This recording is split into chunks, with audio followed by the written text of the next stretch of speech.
India's insurance regulator, the IRDA, has opened up another avenue for private equity players to raise money, it seems. What is this route? How are players reacting?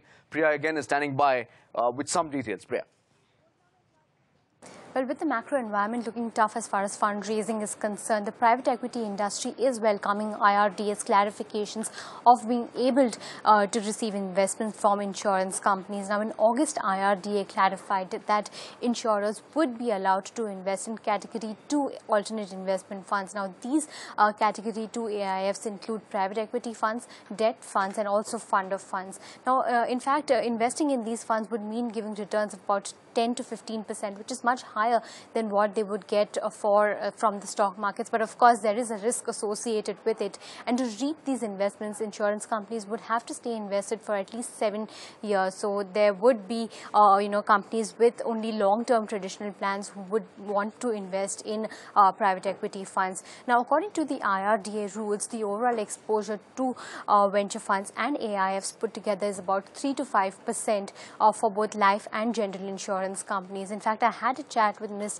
Vishakha Mulye, the MD and CEO of ICICI Ventures, and Mr. Rahul Rai Surana, the Managing Director of Standard Chartered Private Equity. And let's listen into what they have to say on this space. Out of the large fundraising that we do, of course, international investors is a large portion. But if you look at the domestic markets, then the LPs particularly that we have are the banks and the institution. And the institutions are insurance companies. And of course, the insurance as a market is only growing. So the regulation will only help us now tapping that increasing capital pool in India. So of course, it's a very welcomed, regulation.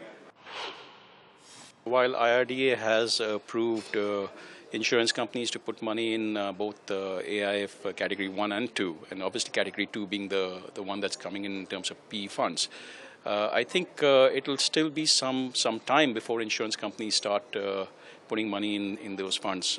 So it's a positive thing, but will take some time. Well, this is clearly a win-win for both industries, as it would give private equity players access to more funds, and also on the other hand would give insurance companies more avenues for investments.